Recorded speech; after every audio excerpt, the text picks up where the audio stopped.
Welcome to the DBT and the Dharma podcast, where ancient wisdom meets modern psychology. In this podcast, we're exploring the intersection between dialectical behavioral therapy skills and the teachings from Buddhism. And we're your hosts. Diana Partington. And Madeline Finn. Wonderful. Hey, Maddie. Hey, girl. What's up? Well, we are here. It's happening. Finally. We've been planning this for so long, and it's finally happening, the DBT and the Dharma podcast. Yeah. I'm pumped. How are you feeling? I'm really excited. So, Maddie and I, what we wanted to do is get together, and we wanted to kind of explain where the intersection happens between these skills from dialectical behavioral therapy. Dialectical behavioral therapy is a treatment that was developed for, really, it's a skills-based treatment where we teach a whole host of skills, and a lot of them are based on Buddhist psychology. Which I was so interested to find out because I had just started DBT therapy a while after coming to the Dharma. So it was really interesting to be like, oh, they're so connected via talking with you. So this idea, pretty cool. I'm excited to be a part of it. So yeah, like the real the crux of the whole thing is that skills that we teach in dialectical behavioral therapy, which is an evidence-based modern psychology treatment, and the tools that you teach, Maddie's a Dharma facilitator, yes. Guilty. The skills that you teach provide tools for reducing suffering. And that's the bottom line with both the tools from Buddhist psychology and the skills from dialectical behavioral therapy. Yep. And so what we wanted to do is create a podcast that's going to invite you guys in to learn some of the skills, learn how they relate to the tools from Buddhist psychology. And so that even if you don't know anything about DBT, even if you don't know anything about Buddhism, you can come in and you can learn ways to reduce your suffering. And we're going to try and do this in a way that's really straightforward. We're going to try. Both DBT and Buddhism are full of a lot of complex concepts with a lot of very flowery, very complicated vocabulary. And we're going to try and simplify it and make it really accessible. Super approachable. Very easy. Easy. That's the hope. So, I wanted to go ahead and talk a little bit about, well, actually, I've kind of told you guys what the DBT side is, but what's the Dharma? What's the Dharma? The Dharma is a Pali-Sanskrit word. So Dharma... What is Pali-Sanskrit? That's such a good question. So Pali-Sanskrit is the language that was supposedly spoken during the time of the Buddha, right? So you have all of these words that come into play that are in this language. So we throw around words like dukkha and dharma and Buddha and nibbana, and you're like, what is all this? You're totally mean? overwhelming me already. Exactly. So the Dharma, it's literally just a word for the teachings of the Buddha. It's not anything more than that. It's just the teachings of the Buddha. There's of course, flowery concepts. There's ways you can dive deeper into it, but for our purposes, we're just going to think about it as the teachings of the Buddha. So does that mean that this podcast is trying to convert people to Buddhism? No. That's my favorite part about Buddhism because I myself have a religion allergy. I have so much religious trauma, and what brought me to Buddhism in the first place was the fact that you do not have to be a Buddhist to benefit from the practices and benefit from the Dharma, from the teachings. I wound up wanting to be a Buddhist, so it kind of worked out for me, but you absolutely do not have to follow any certain thing. And Buddhism in itself is really not focused on it as a religion, which we'll talk more about when we talk about the intersection of how it came to the West and Buddhist psychology became a thing. But no. Yeah, I kind of like to think of the Buddha as the first great psychologist. You told me this, and I love that thought. Because he was primarily concerned with reducing suffering, right? So 2,000 years ago, here's this guy who's trying to figure out how to reduce suffering, right? That's, as a therapist, that's our gig, right? We're trying to help people suffer less. So I want to take a moment and talk about sort of where this journey came from for me.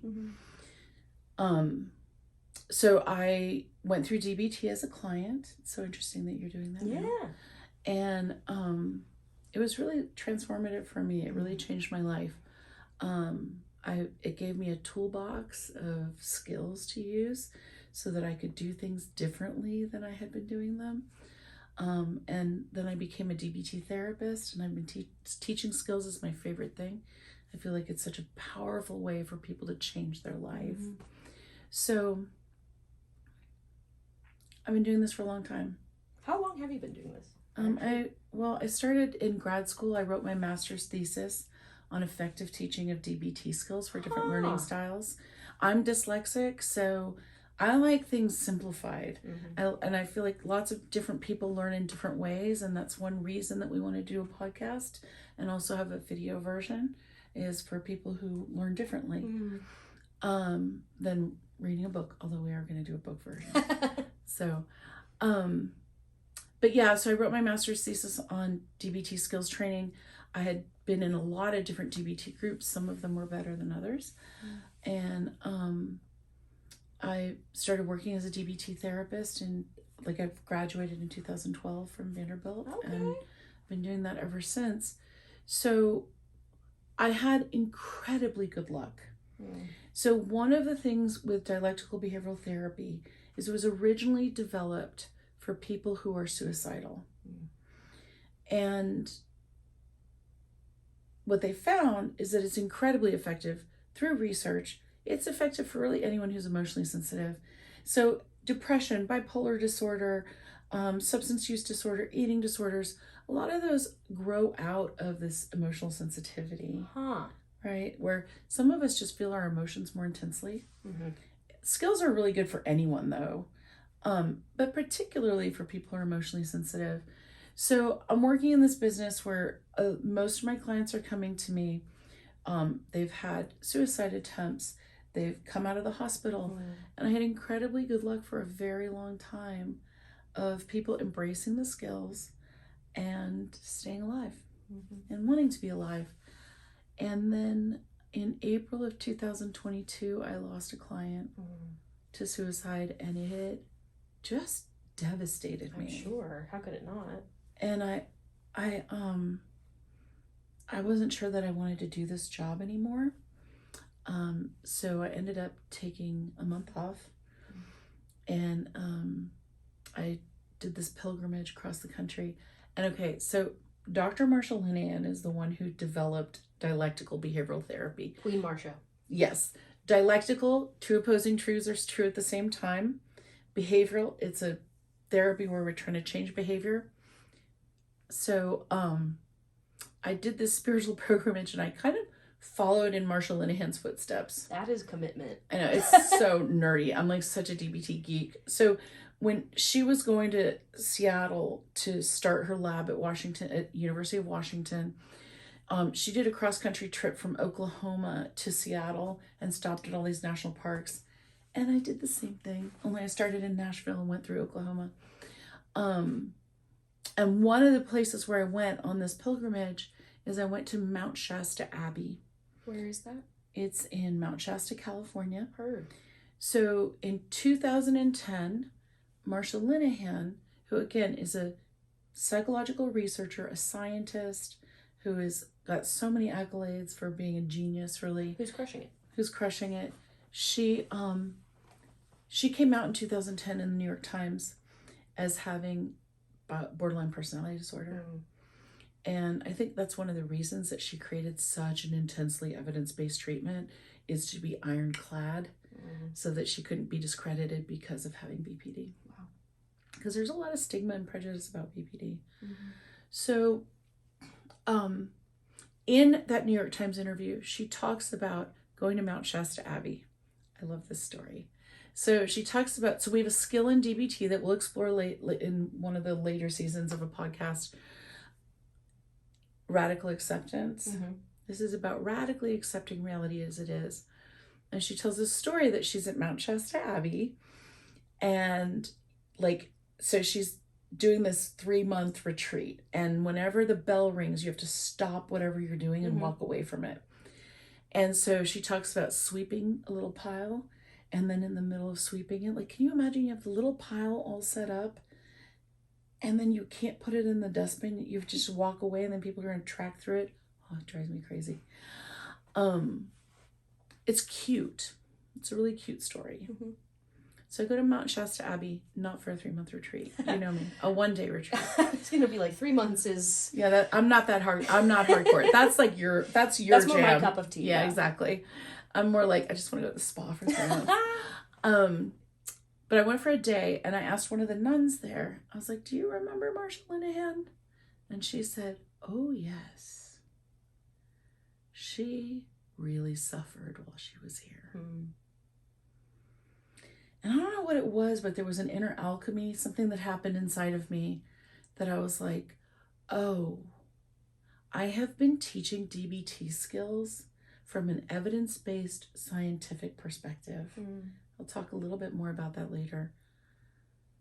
But there is a whole spiritual underpinning to the whole treatment. Actually, I guess that's what I'm talking about right now. Yeah. Is Marsha kind of set out to find the treatment that was what she needed. Mm. She wanted to go back and help other people who were struggling like she had been struggling.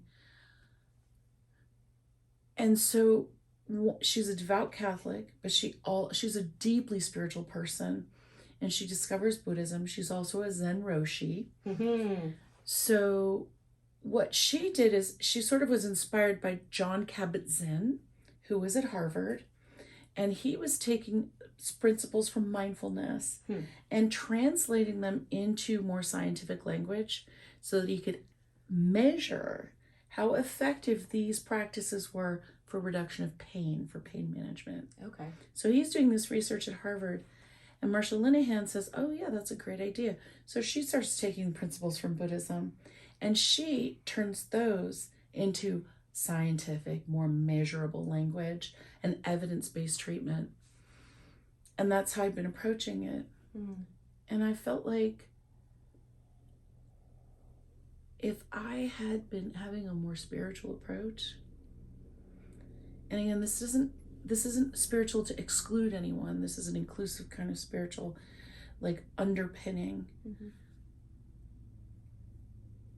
Maybe my client would still be alive. And so this idea of doing the DBT and the Dharma podcast, part of what it's about is deconstructing DBT skills a little bit, deepening the understanding, bringing them back to their roots from Buddhist psychology. Where did these skills come from? So a lot of them came from, behavioral things, and a lot of them were plagiarized from other treatments, and then some of them were adapted. And I mean, I think it's a genius treatment. And what I found when we did our DBT and the Dharma talk for the book launch of my book, DBT for Life, Skills to Transform the Way You Live, Maddie and I did an 1.5-hour presentation on DBT and these tools from Buddhist teachings.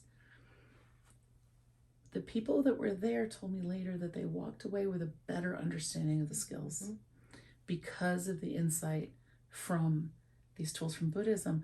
And I have always been really fascinated by Buddhist psychology, but found it a little bit inaccessible. And the way you talk about it is so accessible. So I wanted to bring this together and have us do this podcast where we can deepen people's understanding of these incredible tools from dialectical behavioral therapy and the tools from Buddhist psychology. So, because a lot of them are the same. Because a lot of them are the same. Okay, I have talked a lot.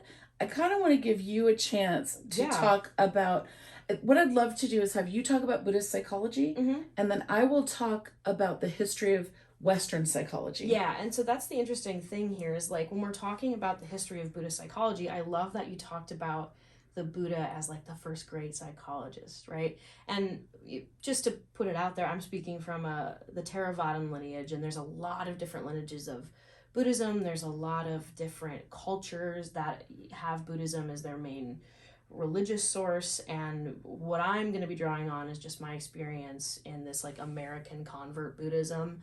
But just disclaimer, putting that out there. But from my understanding of Buddhist psychology, the Buddha was so interested in the nature of consciousness, in the nature of, like, the mind. How does this work?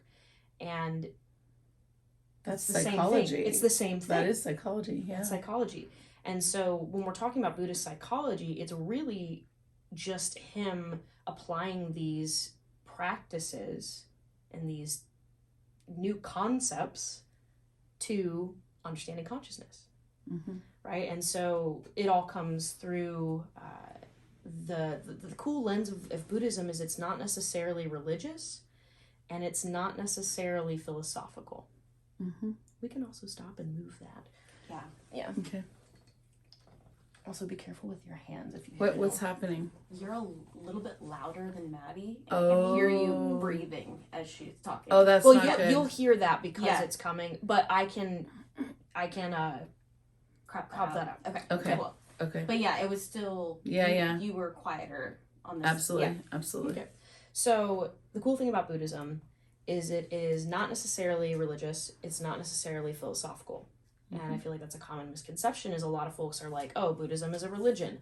Buddhism is a philosophy. So because I'm an atheist, it makes sense, right? Right. But really what it is it is psychology. It's this study. It's this internal study of consciousness and how the mind works. And so, folks like Jack Kornfield, Sharon Salzberg, they come over to the West and they start to Wait, so these guys all go to India in the 70s. yeah, And they were studying Buddhism there. yes, And then they bring it back. Right. because the big thing is mindfulness, right? Yeah. It's all about mindfulness, which I know you'll talk about more in the third wave. And when we look for a history of Buddhist psychology, I mean, it's always been the same. It's always been the teachings of the Buddha and this interest in consciousness, and then folks in the West kind of caught wind of it, right? Which because it all comes from. But the thing is, it's like I feel like it's not just consciousness. It's again and again that thing of how do we reduce human suffering? Yeah. How absolutely. to reduce human suffering. I wanted to say one other thing too is whenever Maddie talks about some weird ass Pali Sanskrit word, it's going to be on my website at www.dbtforlife, dbtforlife.com. We're going to have a DBT in the Dharma section. And for every episode, we're going to have all that crazy language spelled out. So if you're like, Theravada what?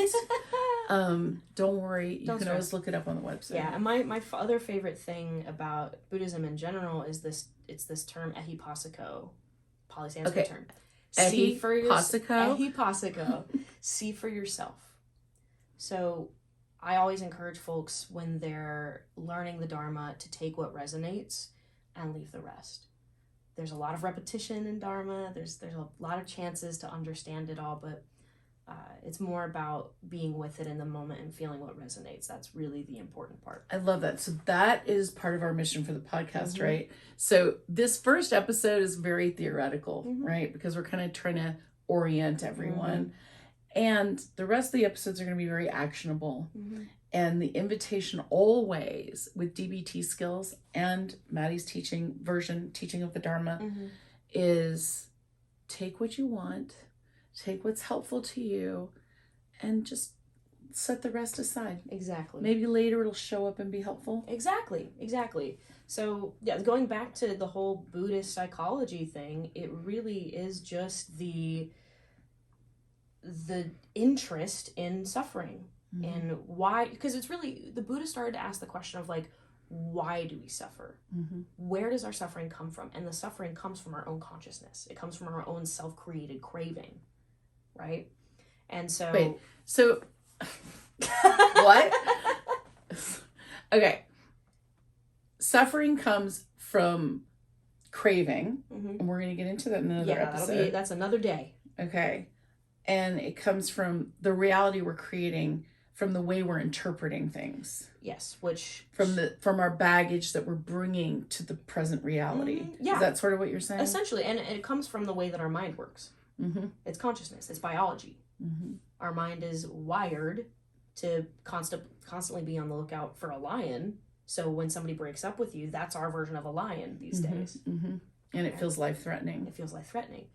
And so it's just the study of the mind, because the mind is what creates the suffering. The mind is what creates all of that.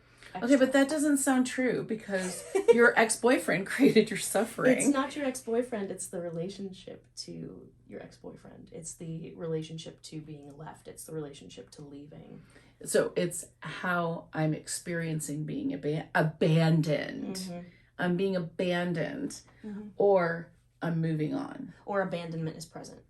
Oh, or abandonment is present. Abandonment is present. And we'll talk all about the different stories and the mind states of things, but when we're really talking about just what is Buddhist psychology, it's just the Dharma. So folks from the West start to get interested in what's going on with all this Buddhism and meditation practice, mainly because of mindfulness. So when they come back to the West, lo and behold, what superhero arrives? Mindfulness. Mm-hmm. And it becomes a big part of psychology. So here's what happens, right? Mm-hmm. So I'm going to give you a little psychology history lesson, right? I'm ready. First wave psychology is Freud, Jung, we call it like the psychodynamic therapies that arise out of psychoanalysis. And those therapies tend to be very focused on exploring your history, validating your experience, gaining insight. And then in the 60s, B.F. Skinner shows up. He's the behaviorist. Everything's behavior. He can take an infant and shape its behavior, turn out to be exactly who he thinks it's going to be. Okay. Which sounds Terrifying and also not real to anyone who's been a parent. But the point being that the second wave of psychology is this shift to change what you're doing, change how you're thinking, to change how you feel. And so this is where we get cognitive behavioral therapy. And there's a whole school of therapies that arise out of behaviorism. So there's these two tracks running. There's first wave psychology, and that develops into I don't want to get too much into it.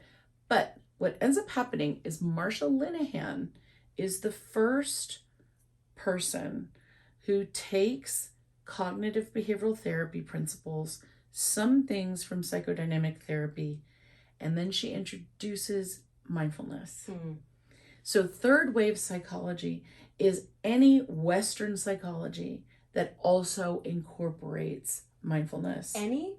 So acceptance and commitment therapy, mindfulness informed trauma treatment. Huh. There's a whole school there's several schools of Western therapies now who incorporate mindfulness as part of the treatment. I didn't know there were that many. Yeah, there's a lot, but DBT was the first. Heck yeah, it was. Yeah. So I think what we're trying to do for our listeners is orient you. Mm-hmm.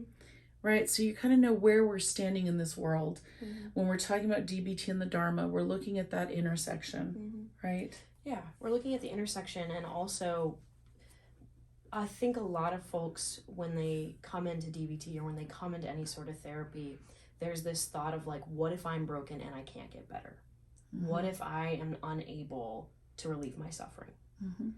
And this is my favorite part about this concept, Buddha nature, right? I've talked to you about Buddha nature before, right? Mm-hmm. So Buddha nature is this inherent ability within all of us to be able to wake up, right? So if you're talking in Buddhist terms, that would be to become enlightened.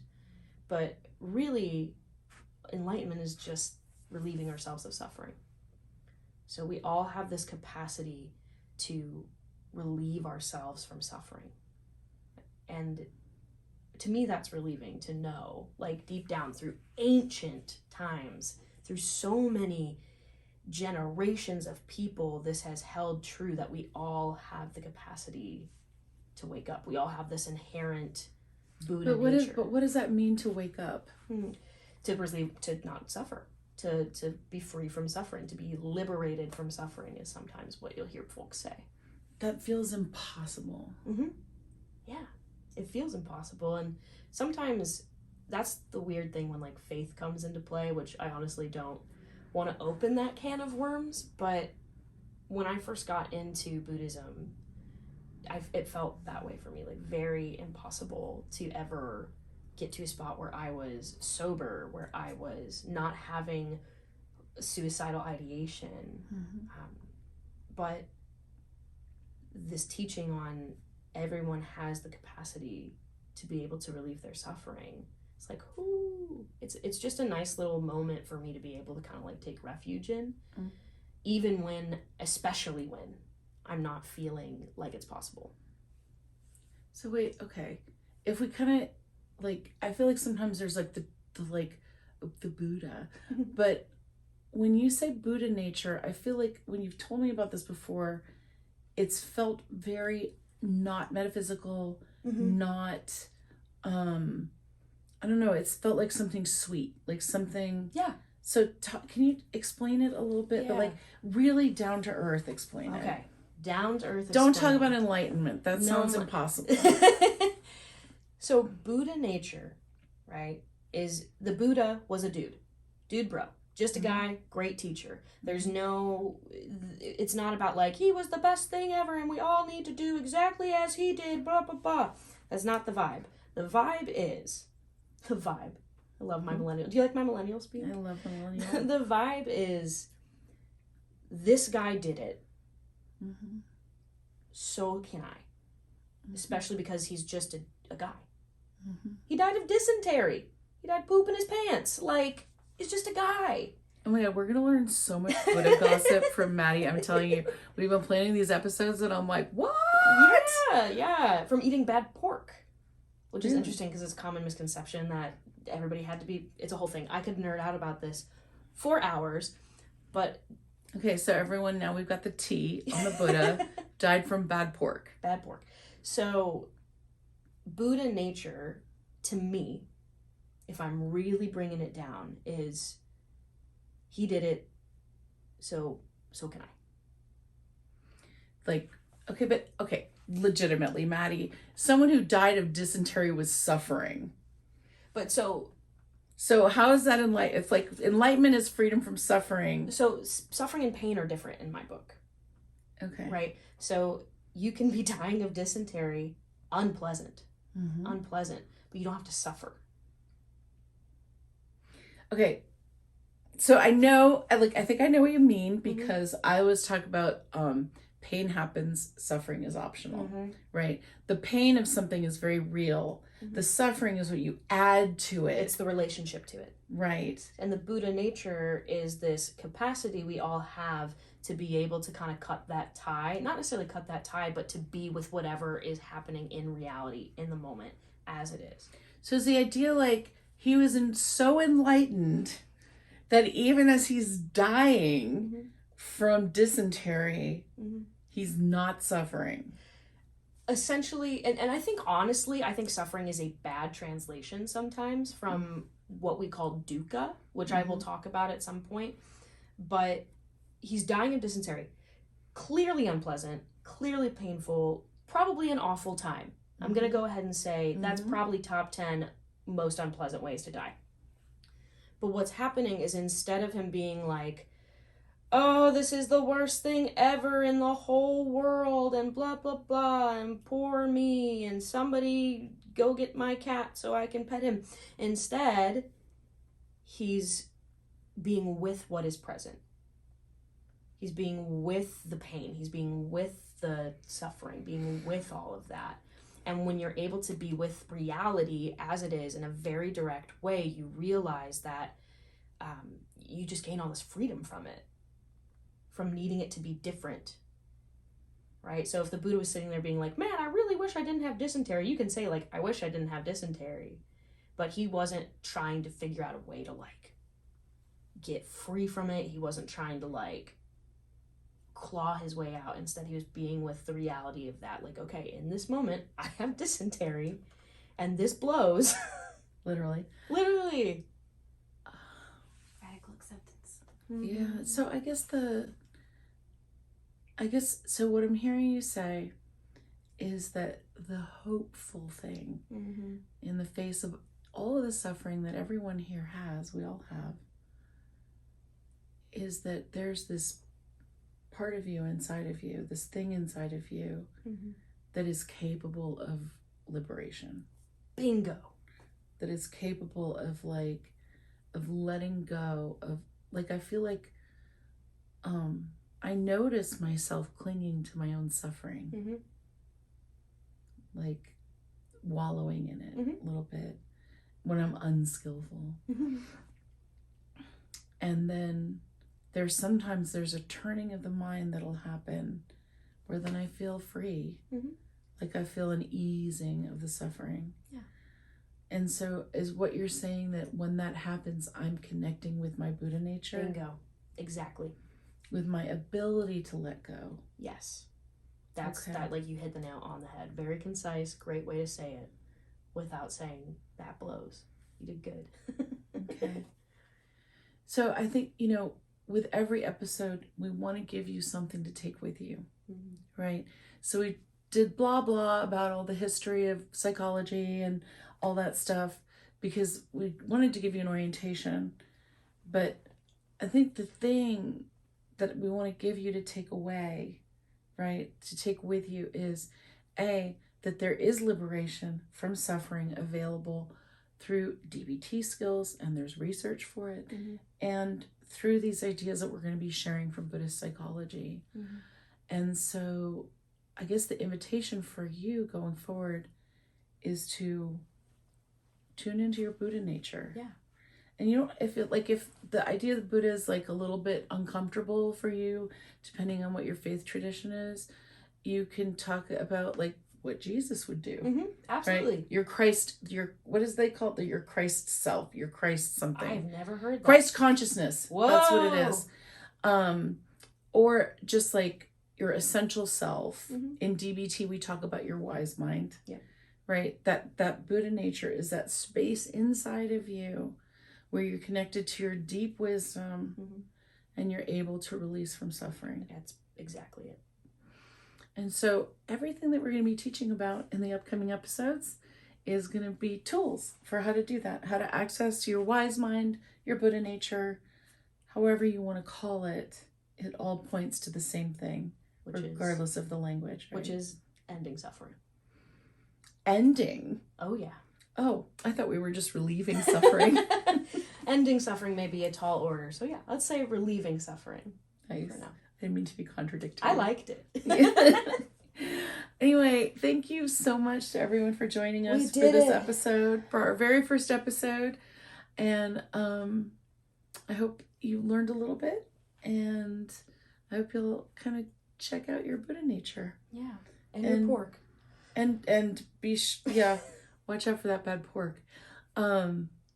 So next episode we're gonna dive into some practical applications for mindfulness.